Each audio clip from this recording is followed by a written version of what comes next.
Bienvenidos al podcast del Tesoro de David, patrocinado por Editorial CLIE y por HarperCollins Christian Publishing. Soy Ana Romero, editora adjunta de la obra y presentadora de este programa. En el día de hoy hablaremos del estudio bíblico y de cómo el tesoro es una herramienta excepcional para el estudio bíblico, se dedique a uno a cualquiera de los temas que hay dentro del estudio bíblico. Vamos a ver, por ejemplo, que en la obra del Tesoro de David hay un apartado muy concreto y muy especial en el segundo volumen, que ya ha salido y está a la venta y disponible. Tiene una serie de mapas del tesoro al final, que en realidad son unos índices que nos ayudan a navegar la obra, para poder encontrar desde autores de distintas épocas y distintas denominaciones, pasando por citas bíblicas desde Génesis 1.1 hasta Apocalipsis 22.21, todas las citas bíblicas que recogen los dos volúmenes del Tesoro de David.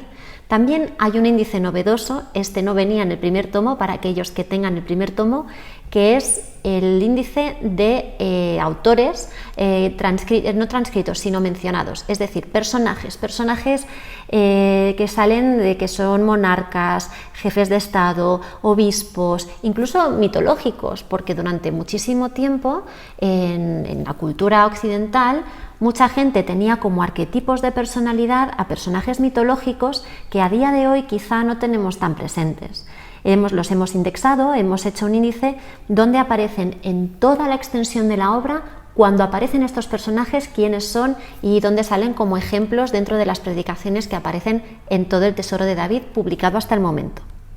Y por último hay un índice muy interesante temático, por si uno quiere hacer un estudio temático sobre la alabanza, sobre el aceite, sobre la unción, sobre los niños. Hay varios temas, son más de 200 temas, abarcando el primer y el segundo volumen, que nos indican no solamente el tema, sino la primera frase de cómo se enfoca ese tema, en qué salmo lo podemos encontrar y sobre todo qué autor habla de ello, para saber pues qué enfoque le va a poder dar. Estos mapas del tesoro realmente son unas 250 páginas que nos ayudan a navegar toda la obra, primer y segundo volumen, para hacer el estudio en profundidad que queramos, desde un punto de vista histórico, desde un punto de vista doctrinal, por ejemplo, desde un punto de vista temático o desde los propios libros de la Biblia, empezando por el Génesis y acabando por Apocalipsis. Pero como sabemos que no todo el mundo empezará por un lugar tan inmenso y que a veces necesitamos un poquito de guía, también hemos pensado en aquellas personas que hacen estudios bíblicos más reducidos, en grupos. Y ese es el motivo por el cual tenemos estas ediciones. Estas ediciones en realidad son salmos individuales. Los que tengo aquí presentes son extractos del primer volumen del Tesoro de David. Y este, por ejemplo, es el Salmo 91, que habla de la protección.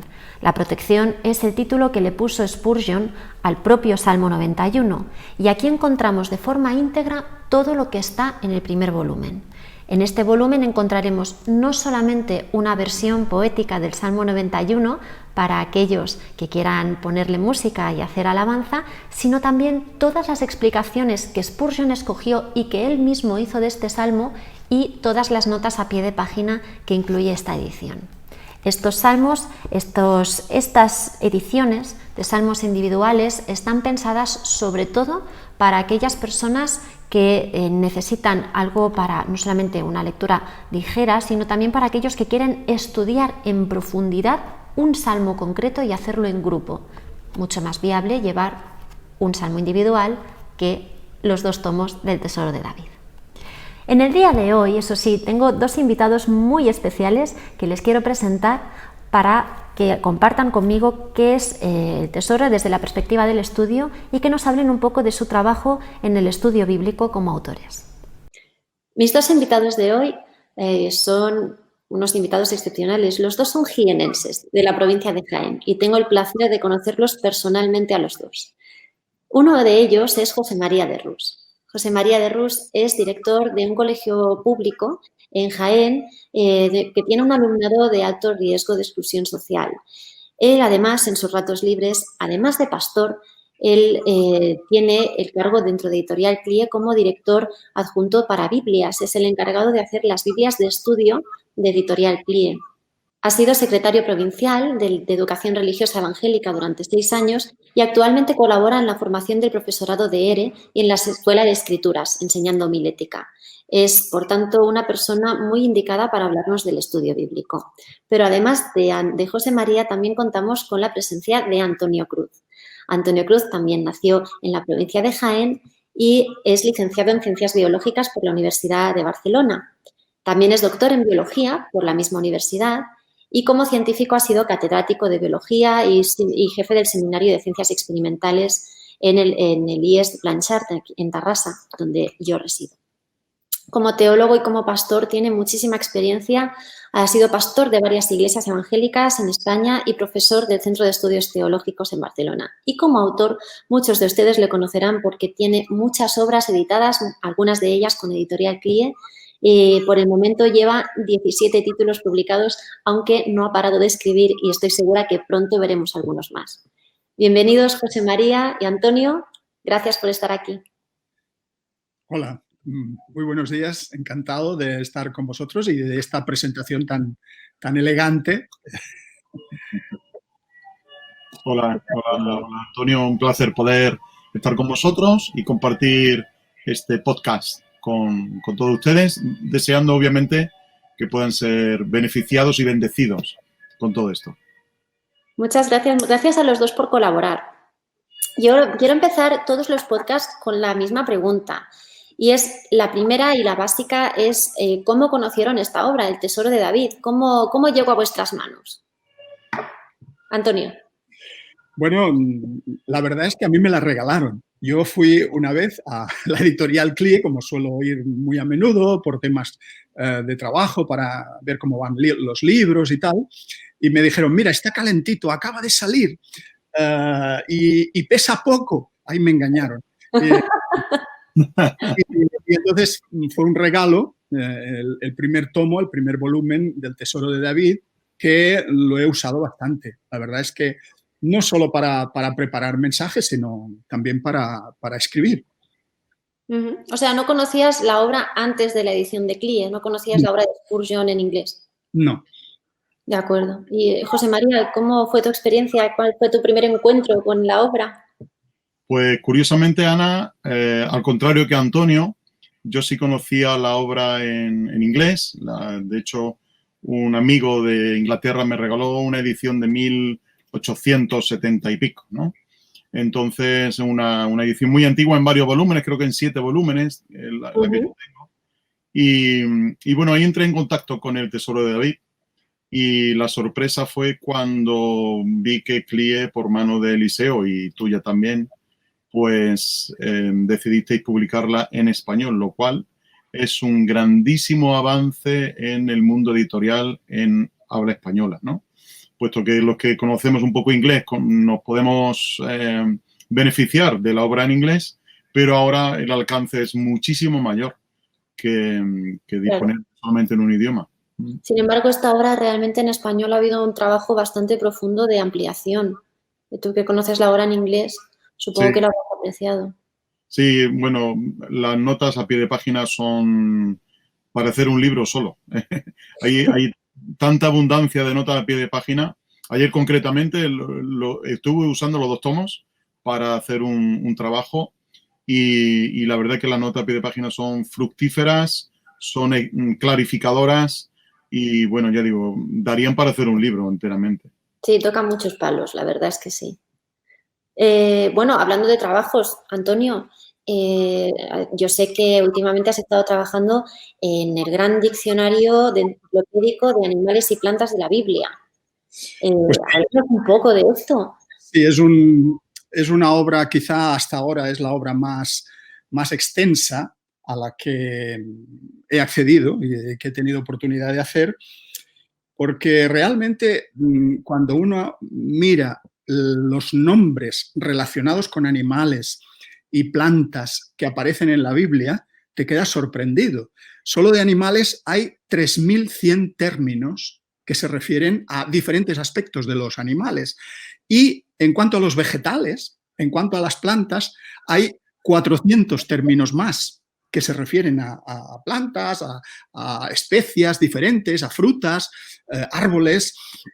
O sea que en total se puede decir que hay unos 3.500 términos bíblicos relacionados con los animales y las plantas. Yo pensé, esto da para una enciclopedia, esto da para un diccionario y además además ilustrado, porque he procurado hacer fotografías de cada una de estas especies. En realidad, en la Biblia, a mí me han salido 300 especies distintas. Hay muchos términos, muchos nombres, pero en realidad especies, desde el punto de vista científico, solo se mencionan entre plantas y animales unas 300. Entonces, yo lo que he hecho, más o menos, ha sido siempre seguir la misma pauta de trabajo. Es decir, empiezo con el nombre vulgar, el nombre científico, y luego, claro, aquí el problema es el nombre hebreo o el nombre arameo o el nombre griego, ¿cuál es la correcta traducción al castellano? Esa es la cuestión, ¿no? Y ahí es donde a veces es muy fácil, pero a veces es imposible. O sea, no sabemos exactamente a qué animal se refería, ¿no? Es que nosotros nos hemos encontrado en el tesoro en que a veces la King James traducía un animal, por ejemplo, y luego, pues claro, los comentaristas en inglés hacían el comentario sobre ese animal, pero luego resulta que Reina Valera y las versiones en español no traducen ese animal, traducen otro distinto. ¿Eso claro, lo has tenido en cuenta también en el trabajo? Sí, por ejemplo, hay un versículo en el Antiguo Testamento que habla de los conejos. Y dice, los conejos, pueblo nada esforzado, y sin embargo hacen su casa en las rocas. Claro, tú piensas, un biólogo inmediatamente piensa, a ver, los conejos no hacen sus madrigueras en las rocas, las hacen en el suelo blandito, ¿no? En la tierra. Aquí algo no funciona. Entonces, aquí pasa algo. Y es que en realidad, para todo aquel que viaje a Israel, inmediatamente se da cuenta de que no hay conejos, sino que hay damanes. O sea, es un animal, el damán, que es una especie de roedor. No es que sea un roedor, pero se parece mucho. Es un animal muy raro que he tenido que describir un poco, pero que ya en las últimas versiones eso se ha corregido. Y entonces, en ese texto, en vez de conejos, se dice damán. Yo pude fotografiar los damanes, que además se suben a los árboles y toman el sol, les gusta mucho tomar el sol. Hay muchos en Israel. El último año estuvimos en enero del 2019 y resulta que estaban sufriendo una enfermedad y la enfermedad los había diezmado. Había pocos damanes. Pero claro, al ser un animal impuro, considerado impuro por las leyes mosaicas, pues no lo han comido nunca, no lo han perseguido, no lo han maltratado y sigue siendo abundante. Entonces ahora ya sabemos que no son conejos, son damanes. Y los damanes sí que hacen sus casas en las rocas. Son animales... Claro. Pero claro, cuando se tradujo por primera vez las primeras Biblias que se tradujeron al inglés, al castellano, a los diferentes idiomas, pues esto no se conocía, no eran naturalistas los traductores, ¿no? Estudiando concretamente el Tesoro de David, yo he encontrado más de 40 citas dentro del Tesoro de David que se refieren a animales o a plantas. ¿En el primer volumen? En el primer volumen. El segundo todavía no lo tengo. No lo tiene de momento. Bueno, sí, para cuando salga este podcast ya lo tendrás. Ok, gracias. Pues en este primer volumen, digo, hay más de 40 citas de animales y hay cosas curiosas. Por ejemplo, hablando del alacrán, del escorpión, ¿verdad? Hay un teólogo del siglo XVI, que no fue Spurgeon, pero que como decía José María, las notas a pie de página constituyen casi un libro, otro libro dentro del Tesoro de David.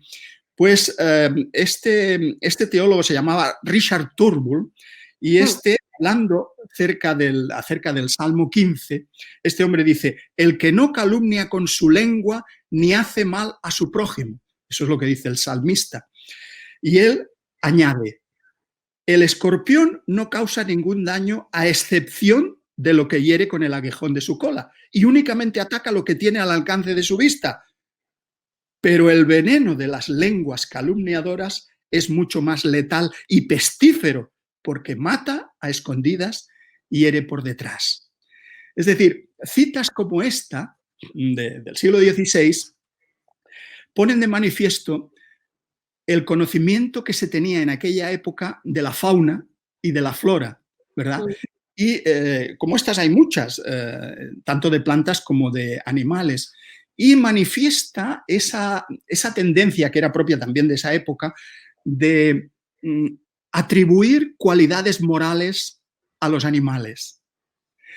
La oveja, y eso en el texto bíblico también aparece, la oveja es dócil, es sencilla, es humilde, la serpiente es astuta, ¿verdad? El buitre, pues es un animal carroñero, malísimo, horrible, ¿verdad?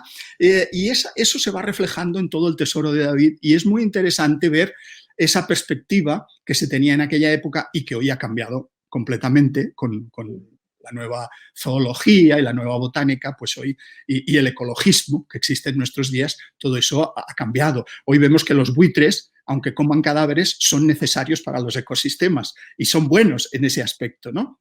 Claro. Y como esas, pues hay mucha, hay 44 en total, me ha salido. Por ejemplo, sobre la avispa, sobre las avispas.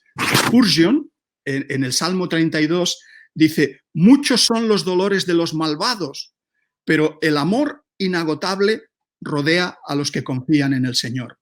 Y luego él añade de su cosecha propia, dice Spurgeon, los malos tienen a su alrededor una colmena de avispas que les causan muchos dolores.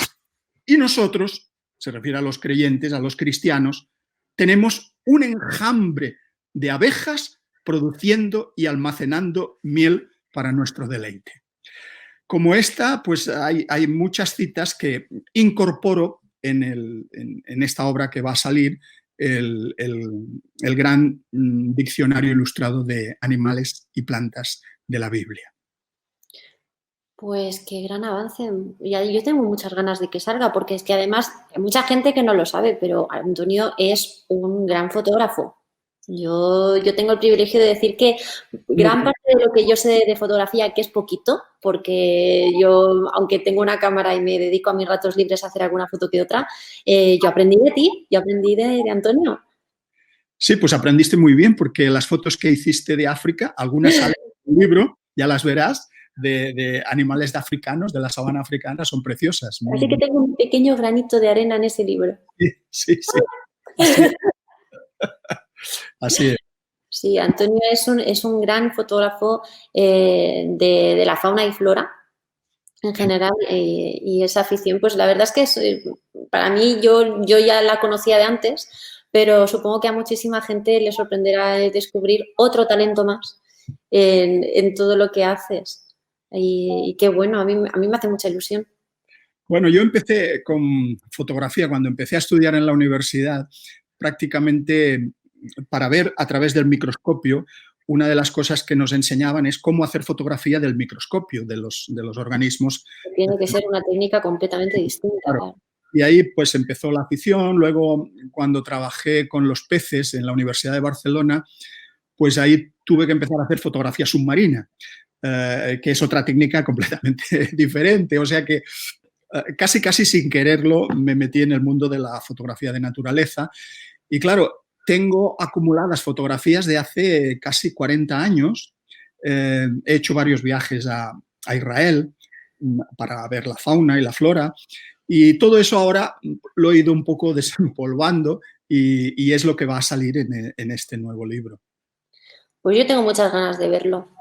Así es que ya yo cuento los días. No sé, todavía no tiene fecha de salida, pero yo espero que para el año que viene, el 2021, podamos hacer otra reunión hablando específicamente de él. Ok, de acuerdo. Yo estoy dispuesto porque a uno siempre le gusta hablar de sus libros.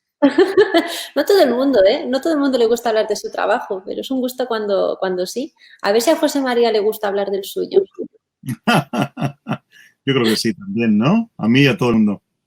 Pues José María, yo sé que también has estado usando el tesoro para algunos proyectos. Háblanos un poquito de cuáles, porque nosotros tenemos aquí la Biblia Matthew Henry, que la tengo aquí detrás, y es la única que tenemos de momento en el mercado. Editorial Client no ha sacado ninguna más de Biblia de estudio, pero tú nos puedes hablar de lo que se está cocinando. Bueno, la verdad que en la cocina huele bien, aprovechando ya el símil, ¿no?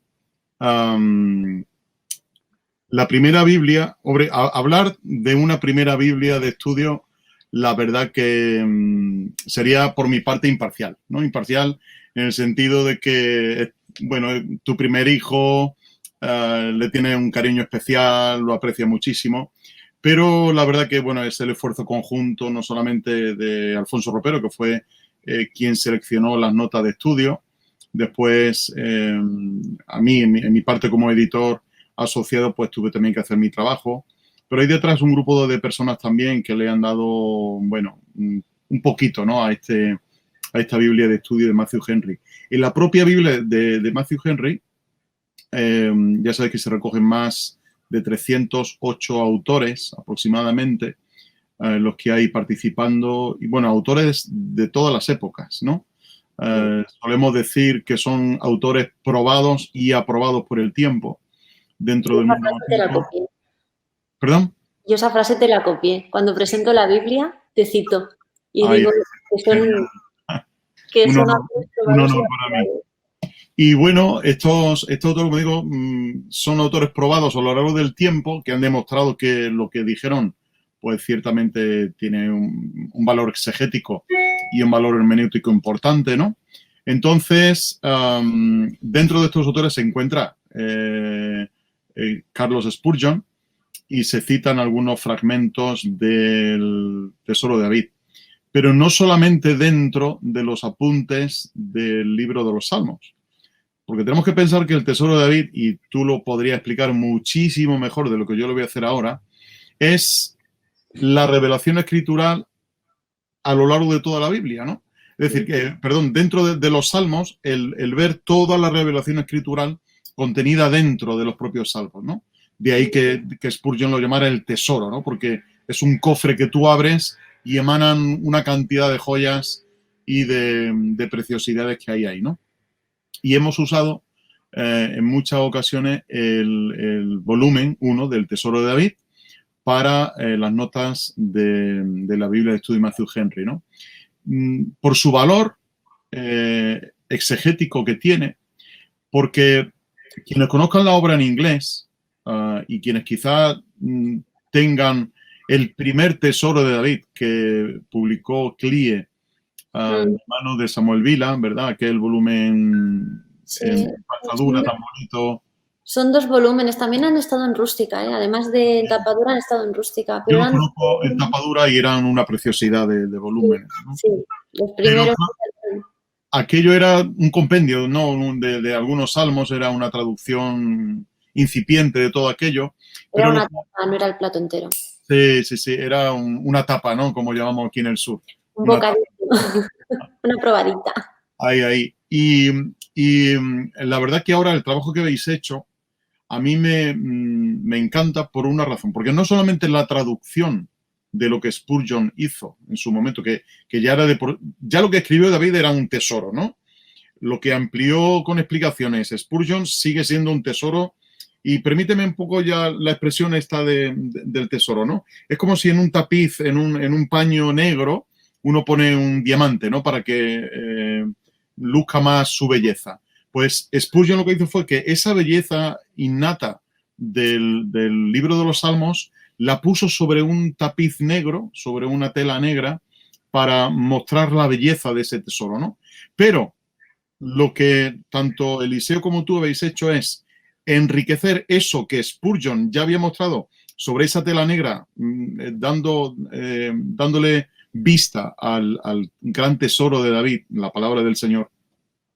Ahora se viene más reluciente y más aquilatado, si vale la expresión, en el sentido de que se amplía con notas filológicas, con notas exegéticas, con notas históricas, con notas contextuales, que Spurgeon no incluyó en su comentario, que ya de por sí era rico en citas de otros autores, pero este aún más en el sentido de que efectivamente pues se está enriqueciendo toda esa labor que Spurgeon hizo y que ahora, a nivel filológico, digo filológico porque hay transliteración de términos en hebreo, hay citas a la Septuaginta en griego, todo eso se escribe tanto en hebreo como en griego y se translitera además para un mejor conocimiento de aquellos que no gustan las letras, ¿no? Antonio hablaba ahí de la biología y se le ve su pasión por la biología. Yo soy hombre de letras, aunque me gusta escuchar acerca de esto de biología, ¿no? Pero a los que nos gustan más las letras, pues disfrutamos. Uno abre el Tesoro de David y ve que no solamente está el comentario traducido de Spurgeon y de los autores que usó Spurgeon, sino que a pie de página te encuentras una cantidad de notas filológicas, exegéticas, devocionales, contextuales, históricas, que uno se queda diciendo, ¿y qué selecciono de aquí, no? Porque de un solo salmo uno puede encontrar 30, 40 páginas, uno disfruta, ¿no? Uno disfruta leyendo aquello y enriqueciéndose al mismo tiempo de este tesoro, ¿no? Así que hemos aprovechado también esto, no solamente para la Biblia de estudio de Matthew Henry, y ya si me permites, Ana, hablo del futuro proyecto que tenemos aquí ya cocinándose en las cocinas de CLIE, y es la Biblia de estudio del mensaje profético. Y no es una Biblia al uso de la profecía, ¿no? De temas,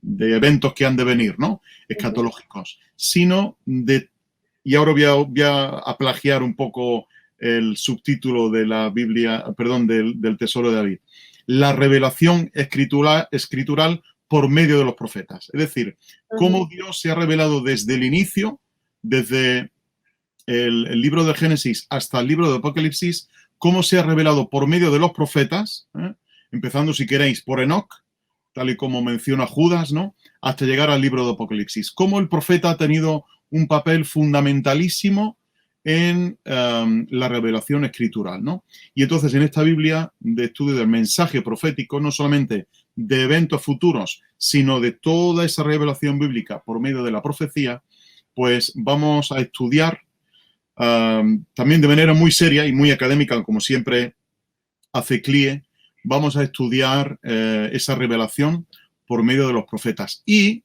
hemos usado también algunos pasajes del volumen 1 y del volumen 2 del Tesoro de David, que les anticipo que viene cargadito de grandes sorpresas exegéticas y filológicas. ¿Cómo que no? La verdad que es un placer usar esta herramienta que tenemos a nuestra disposición, ¿no? Bueno, yo te haría muchísimas preguntas sobre la Biblia del mensaje profético y espero tener oportunidad para hablar con detalle de esto, pero la primera que voy a hacer, que seguro que mucha gente se lo está preguntando, es ¿para cuándo la podemos esperar? ¿Tiene fecha? ¿No tiene fecha? ¿Cómo lo vemos? Tenemos fecha para el año 2021, otoño de 2021. No quiero decir el mes, pero anticipamos que será para Dios mediante, todo Dios mediante, porque los tiempos que estamos viviendo ahora, nunca mejor dicho Dios mediante, si Dios quiere, primero Dios, como dicen en otras latitudes, ¿no?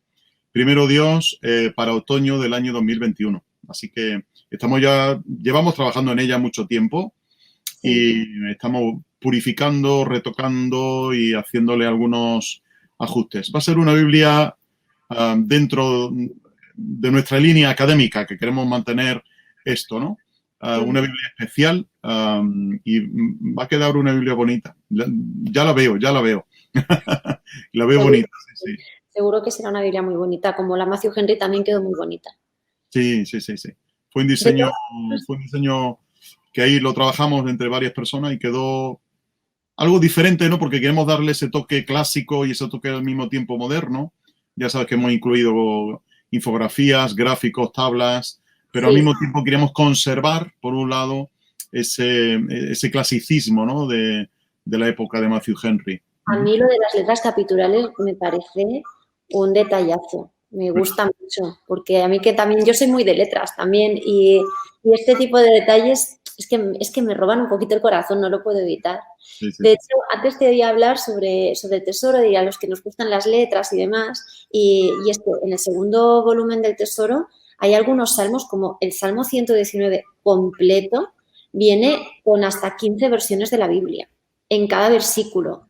para poder saber pues cómo era en hebreo, cómo se tradujo al griego, de ahí como a la Vulgata, con las traducciones de la Septuaginta y de la Vulgata, la Biblia de Ferrara, la Peshitta, traducciones modernas de Shekel, de Krauss, las de la Nueva Versión Internacional, las Reinas Valeras, la Biblia de las Américas, o sea, hay 15 versiones de la Biblia en total en algunos salmos.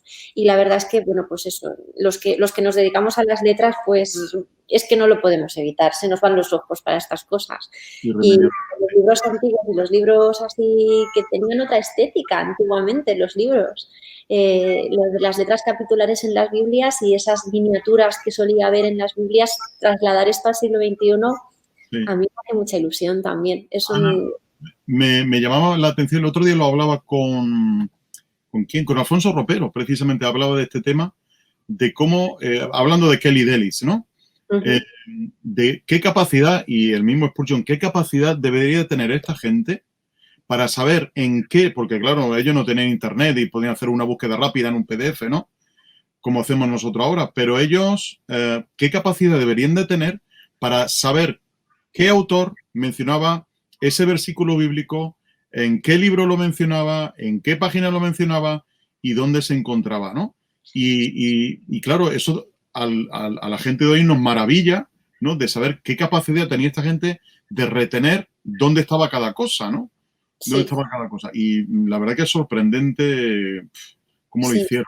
Yo me imagino que, bueno, a la antigua usanza, antes de esto, quizá que yo lo hubiese visto post-its, ¿no? De estas notas en colorines que se ponen al lado del libro para indicar, pero aún así yo creo que era la ausencia de redes sociales y la ausencia de Facebook, Twitter y de Instagram y de todas estas cosas que daba mucho más tiempo para leer y para memorizar. De todas formas, eso es una pregunta que os quería hacer a ambos, a Antonio y a José María. ¿Qué métodos? Me imagino que habéis usado las versiones electrónicas del Tesoro para poder encontrar esa información. ¿Vosotros recomendáis el uso de los libros electrónicos para el estudio? Yo totalmente, precisamente por eso, porque te ahorra muchísimo tiempo. Buscas una determinada palabra e inmediatamente te salen todas las páginas en que aparece esa palabra y eso realmente en la época de Spurgeon eso tenía que ser horrible, ¿no? Ir leyendo, anotando, supongo que haciendo muchas notas en las libretas, ¿no? Y tachando y tachones y bueno, claro, es que y muchas libretas de borradores.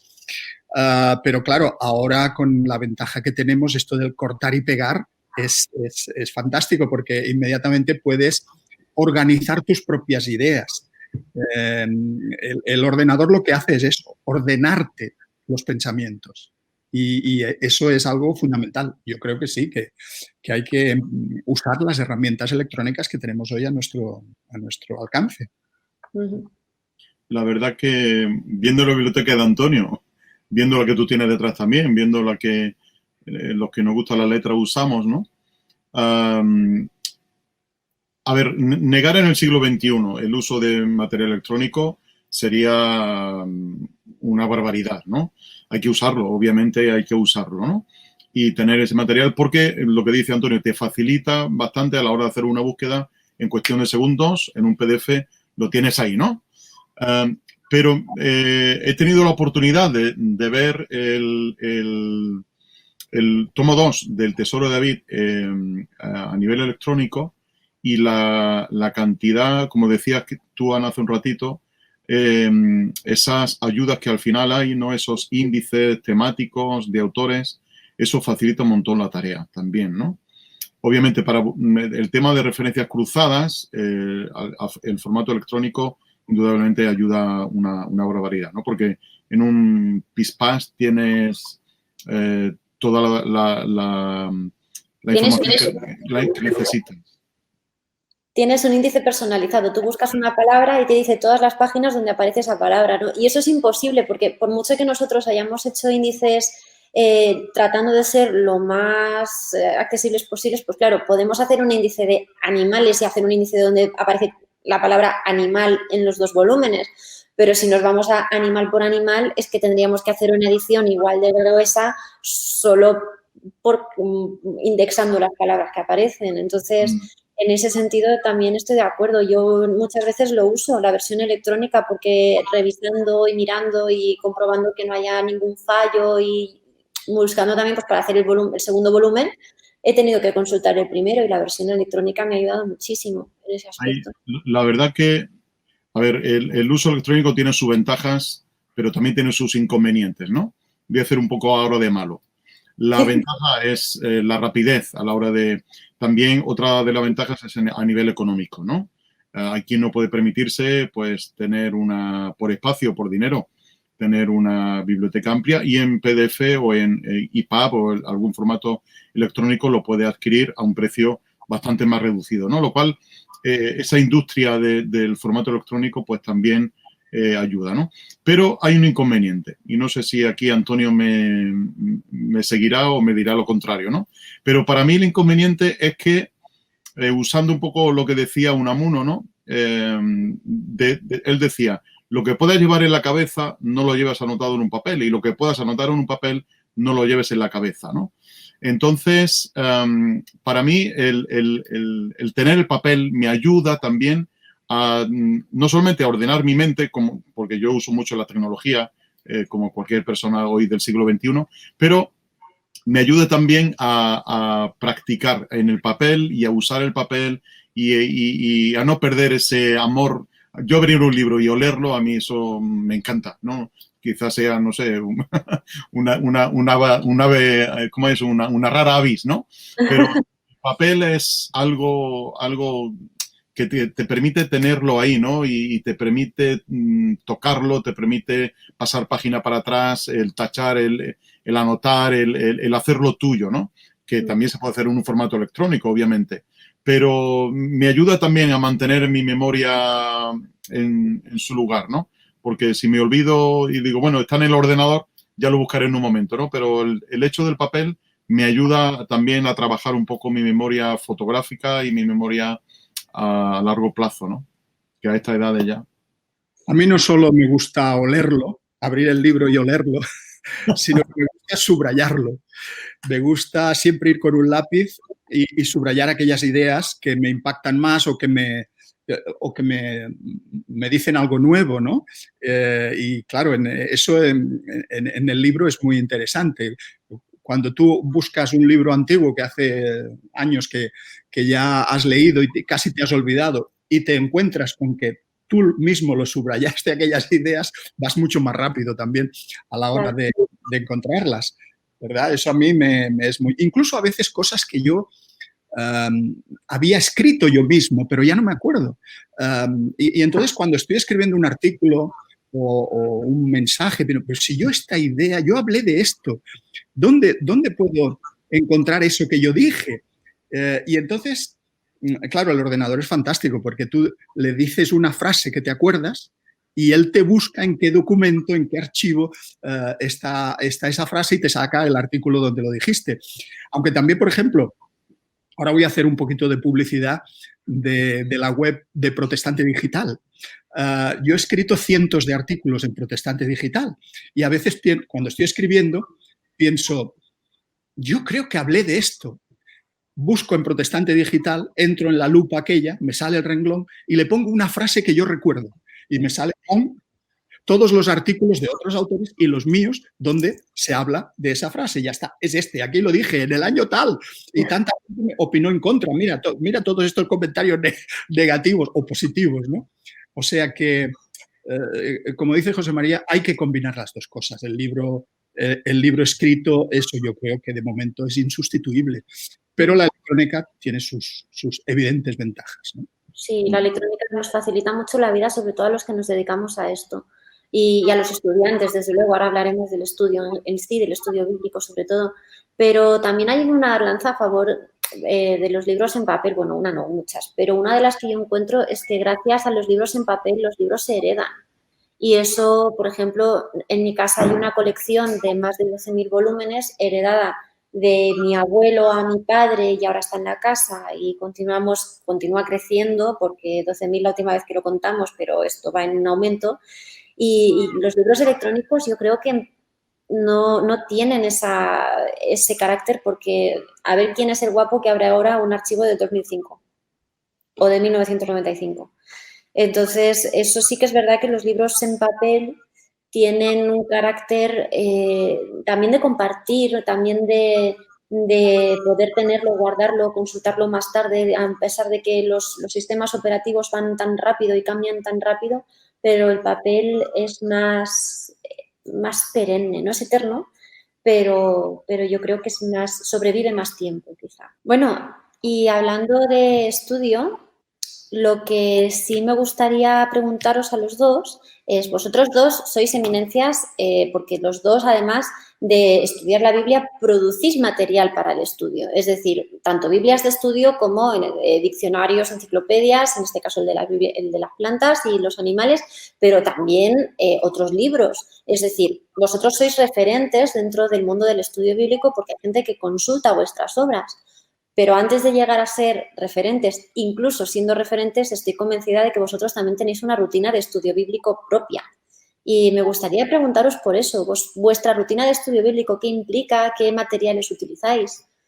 Sobre todo, ¿y qué recomendaríais a alguien que empiece a estudiar la Biblia o que no sepa por dónde ir, ¿no? ¿Vosotros qué opináis sobre esto? Antonio, ¿tú cómo lo ves? Bueno, yo creo que tengo el método más general que suele tener mucha gente, que es leer la Biblia, leer el pasaje del que piensas escribir o hacer un mensaje o estudiar personalmente, lo lees, e inmediatamente que uno lee un pasaje bíblico, le llegan respuestas a su mente. A veces también le llegan dudas, preguntas. Pero el mensaje que transmite el texto a ti personalmente, si lo pones en oración, si meditas en ese pasaje, te sugiere unas cosas, unas ideas. Yo lo que hago es apuntar esas ideas en frases breves. Al leer el texto, apunto esas frases. Con el ordenador, es decir, con la computadora, hago frases breves porque luego las puedo cambiar de orden. Puedo desordenarlas y volverlas a ordenar. Entonces, lo que a mí me dice ese texto, yo lo escribo. Entonces, inmediatamente después de tener eso, aquello que me llama la atención, es decir, ¿eso es así como yo lo entiendo o quizá tiene otra interpretación que se me ha escapado? Entonces, ahí es donde están los diccionarios bíblicos. Ahí es donde están los comentaristas, los comentarios, donde está la teología sistemática. Ahí vienen todos los libros que todo estudiante de la Biblia debe empezar a tener. Diccionarios bíblicos, comentarios. ¿Qué es lo que recomendarías? O sea, lo primero, que es si un estudiante que no tiene nada en la biblioteca y tiene que empezar por una cosa, ¿cuál crees que sería la primera? La más a mí el diccionario bíblico para mí es fundamental. Ahora, afortunadamente, tenemos buenos diccionarios. El de Ropero, por ejemplo, es un diccionario muy completo, pero hay otros que también lo son. Entonces, eso te aclara inmediatamente los términos, los conceptos, las ideas. Eso es fundamental. Pero, claro, una vez que tú entiendes el texto, a veces hay diferentes interpretaciones de ese texto. Y ahí es donde vienen las diferentes escuelas de comentaristas, porque desde luego en el mundo cristiano hay muchísimas escuelas, muchas tendencias y hay muchas maneras de ver el mismo texto. Entonces, bueno, en función de lo que cada uno tiene, de los libros que tiene, de los diccionarios que tiene, de los comentarios, pues lee las opiniones sobre ese texto. Y algunas no te dicen nada o simplemente no estás de acuerdo con esas opiniones y no las tomas. Pero hay otras que te sorprenden y que tú dices, yo me identifico con lo que dice este señor. Yo creo que este tiene razón. Eso lo anoto también. O sea, es otra frase. Y entonces lo que hago, cuando simplemente anoto la idea en un renglón, y entre paréntesis pongo el libro, el nombre del autor y la página en que se encuentra eso que a mí me llama la atención. Entonces, cuando ya he hecho todo ese vaciado de mi bibliografía, de lo que yo tengo, entonces resulta que tengo una lluvia de ideas desordenadas que tengo que ordenar. Y entonces ahí sí, por ejemplo, si lo que estoy haciendo es un sermón, pues el título, introducción, primer punto, segundo punto, conclusión, aplicación personal o aplicación para la iglesia. Y entonces hay todas esas ideas que se me han ido ocurriendo, las ordeno, las incluyo. Esto va en la introducción, esto va en el punto tercero, esto va en la conclusión. Entonces, cuando ya tengo todo eso hecho, entonces empiezo a escribir. En función de, ya tengo todo el material, todo el contenido. Y entonces yo lo expreso tal como a mí se me ocurre. Es decir, yo creo que esto es así, pienso que el texto es así, este señor en su libro dice que esto es así y yo estoy de acuerdo, este otro dice que no, y al final así es como me salen los sermones y prácticamente así me sale todo. Los libros. Yo cuando empiezo a escribir un libro siempre lo primero que escribo es el índice de lo que quiero decir. Y yo te vi escribir un índice en un avión hace muchos años. Empezando por el índice, claro. Para mí escribir un libro es como tomar un trozo de madera sin forma y empezar a cincelar. Es decir, esto no, esto tampoco. Y al final va apareciendo el rostro, la imagen. Y poco a poco vas quitando cosas que sobran o vas añadiendo hasta que tienes la figura que tú quieres o que crees que es la correcta, ¿no? Sí.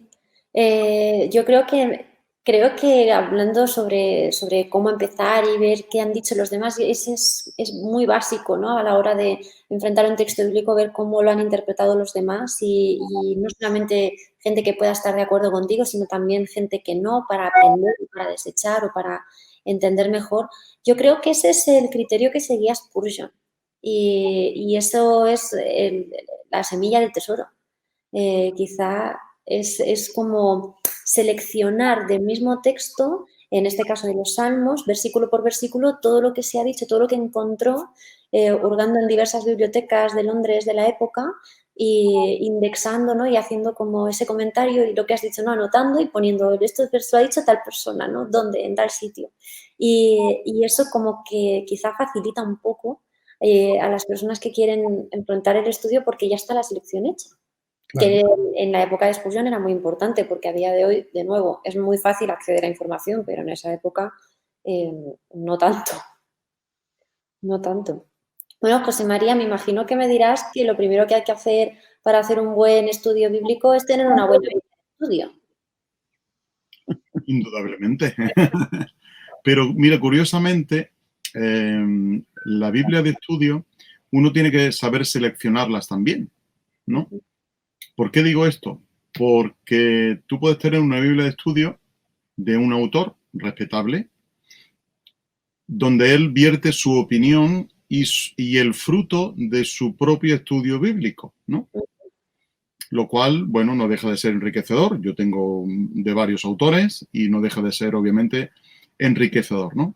Pero ¿qué tal si la Biblia de estudio que vas a seleccionar fuera una Biblia de estudio que te ofrece las herramientas necesarias para que tú hagas tu propio estudio bíblico?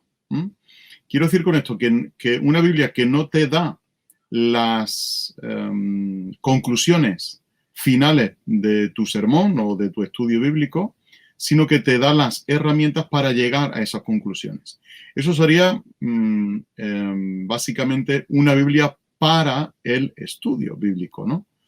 Y indudablemente tengo que hablar de la Biblia de Matthew Henry para decirte que esa es una Biblia para el estudio bíblico. ¿Por qué? Porque vamos a ofrecer notas filológicas, notas exegéticas, notas contextuales, notas devocionales. Entonces, todo esto lo que ayuda al estudioso de la Biblia es tener toda una panorámica, toda una mini enciclopedia dentro de la propia Biblia que te ayuda en el proceso del estudio bíblico, ¿no? Claro, los que hemos pasado por la universidad, pues tenemos ya una serie de métodos, ¿no? De estudio a los cuales, bueno, casi que fuimos obligados a llevarlo a cabo, ¿no? Pero compendiando todo aquello que uno ha podido aprender y a mis alumnos de homilética les enseño, es lo siguiente. uno tiene que llegar a una tesis final, ¿no? En un sermón, después de hacer el estudio exegético y hermenéutico del texto, uno va a llegar a una tesis, ¿no? Pero para llegar a esa tesis, primero tiene que haber una hipótesis, ¿no? Y esa hipótesis es la que uno se plantea, como decía Antonio, delante del texto bíblico. A mí me gusta empezar leyendo la versión con la cual yo me siento más identificado, ¿no? Entonces, yo leo esa versión, procuro no solamente leer el texto bíblico, la unidad de pensamiento en sí, sino que quiero leer el contexto, ¿no? No solamente el texto, sino el contexto. La palabra texto tiene que ver con la palabra tejer, ¿no? Viene del origen de la etimología de esta palabra, es con tejer. Y a mí me gusta tejer ese trozo de tela que se me da en el texto bíblico, me gusta tejerlo con el resto del libro, ¿no? Si es una epístola, por ejemplo, una carta de Pablo, pues me gusta leer toda la carta para saber el contexto por lo cual se dice lo que se está diciendo, ¿no? A continuación, cuando he leído el texto bíblico, lo vuelvo a leer en otra versión diferente. Cuando he terminado de leer, lo vuelvo a leer en una tercera y hasta en una cuarta, ¿no? Y si tengo un interlineal, como es el interlineal académico, por ejemplo, que tiene CLIE, ¿no?, del Nuevo Testamento, pues mucho mejor. ¿Por qué? Porque eso me ayuda a ir viendo el sentido original, y aquí es donde el estudio bíblico se torna interesante, es ir al sentido original para asegurarme de que lo que yo estoy entendiendo fue realmente lo que el autor en su momento quiso decir y lo que su audiencia había entendido, ¿no?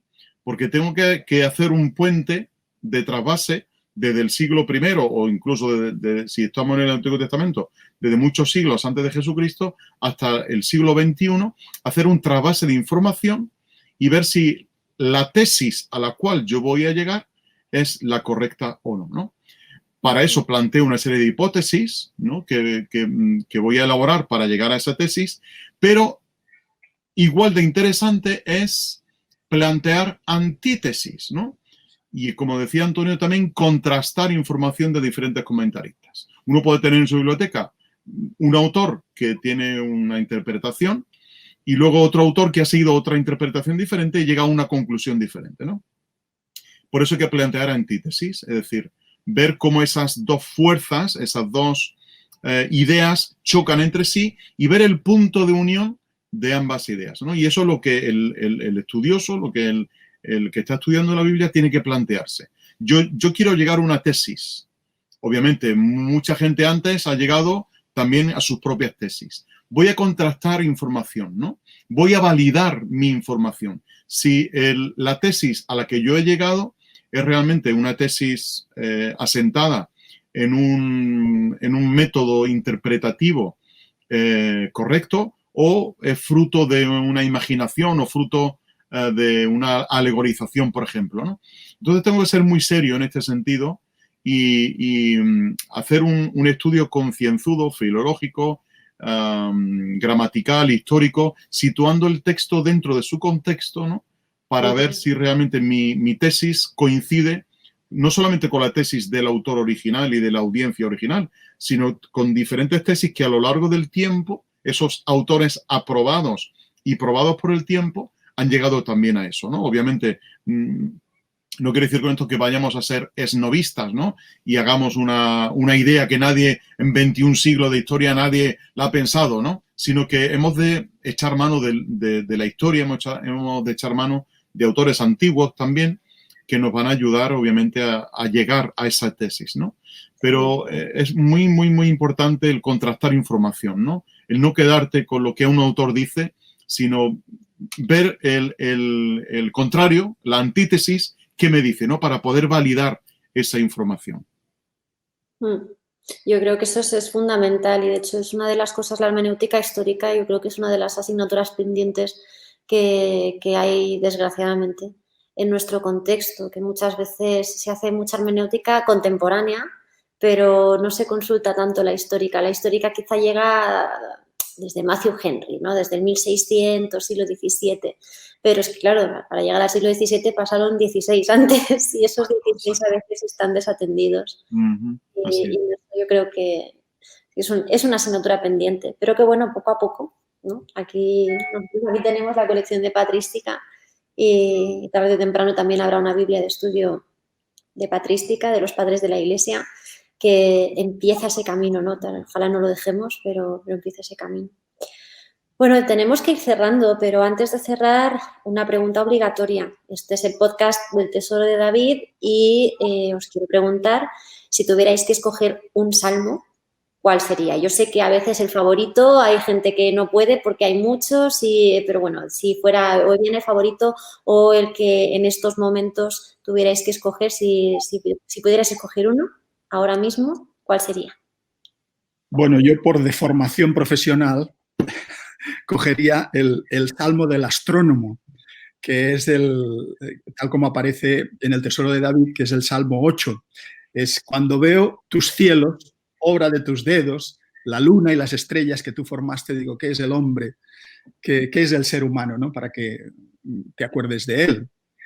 Para mí hay otros que también, por ejemplo, el Salmo 19, que es el Salmo de la creación también, los cielos cuentan la gloria de Dios, ¿no? Todos en la misma idea.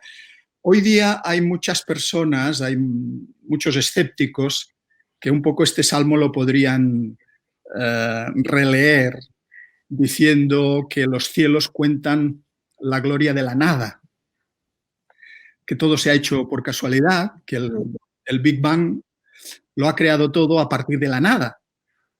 Ha creado el espacio, ha creado el tiempo, ha creado la materia, la energía a partir de la nada absoluta. Sin embargo, el salmista ya hace miles de años sabía que eso es imposible.